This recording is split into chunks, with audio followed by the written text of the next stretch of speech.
We saw that it's pretty easy to write a Taylor series representation for a function, but it takes a little bit of time to do so. We have to take derivatives and such things.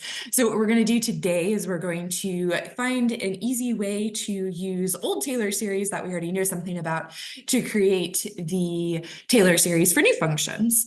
And so I have a summary of 4 Taylor series here that are important for us to know. We're going to add cosine of x to the list next class, and then we'll call those the fabulous 5.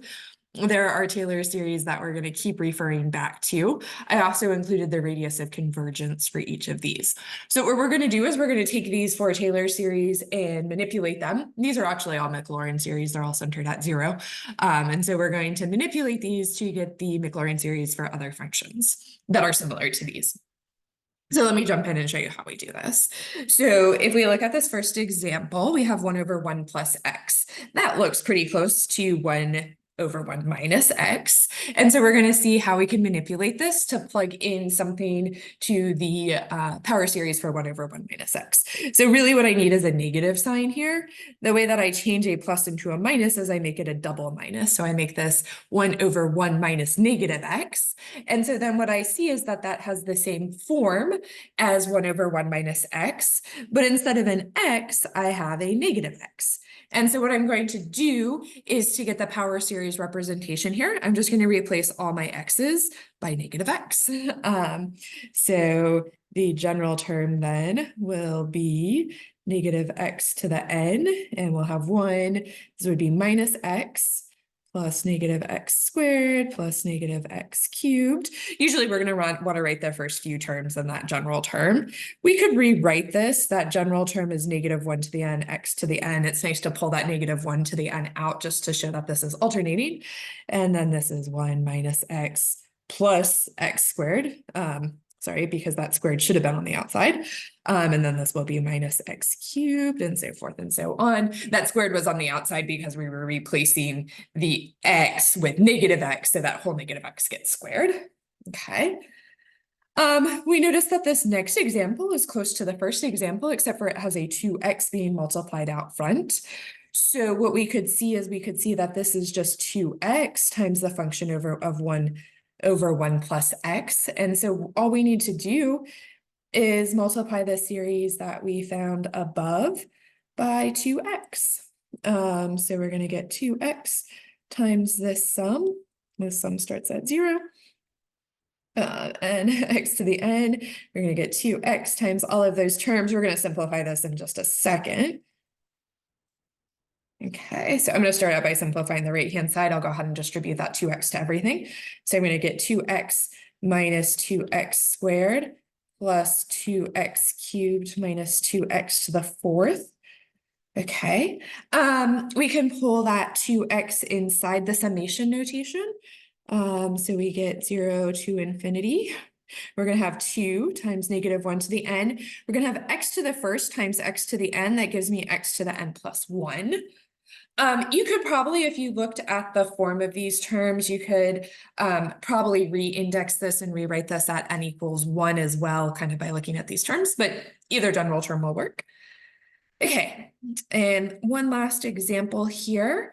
Hopefully so far you're seeing that this is easier than trying to find the derivatives of these functions and start from scratch with finding the Maclaurin series. It's a lot easier to manipulate things that we know.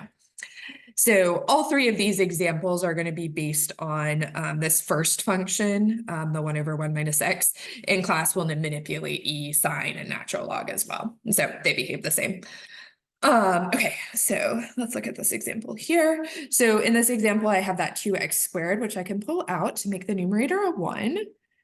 We notice that we have subtraction here, which is good, but we have that 3 out front. We really want that 3 to be a 1 because the equation that we had was 1 minus something. So let's factor that 3 out of the denominator. So if I factor a 3 out of the denominator, I'm going to be left with a 3 down here. This 3 will go away, but the x will become x over 3. So if I factor a 3 out of everything in the denominator, essentially what I have is 3 times 1 minus x over 3. And then I pulled that 3 all the way out. Okay, so what it looks like is we can start out by substituting x over 3 into the series for 1 over 1 minus x, and then multiply everything by 2x squared over 3. Okay, so I'm going to put the 2x squared over 3 out front. We're going to substitute x over 3, into the x's here.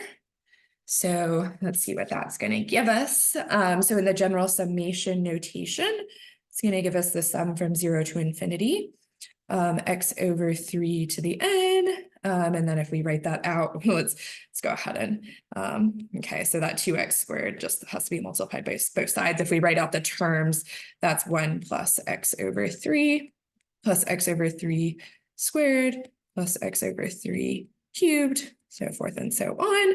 Okay, let's bring that, let's distribute that. I'll distribute it on the right-hand side first because that's a little easier. So I'm going to get 2x squared over 3 plus I'm going to get a 2x cubed over 3 squared. This is x squared over 3 squared, and I multiply that by 2x squared, so I'm going to get an x to the 4th, and I have a 3 extra 3 in the denominator, so I'm going to get 3 cubed. This piece here is x cubed over 3 cubed, and when I multiply it by this guy, I'm going to get a 3 to the 4th in the denominator, and a 2x to the 5th in the numerator. Okay, we could go ahead and distribute that in here as well. I kind of like trying to find the pattern here too, though. So it looks like we have an x to, well, we have a 2 out front, we have an x to a power and a 3 to the power. Let's make that 3 to the n and x to the n plus 1. The power in the numerator is 1 bigger than the denominator. And this can start from 1 to infinity. You could also probably write this as a sum that started at 0. So that would be fun to do as well. And we'll get some examples, more examples in class.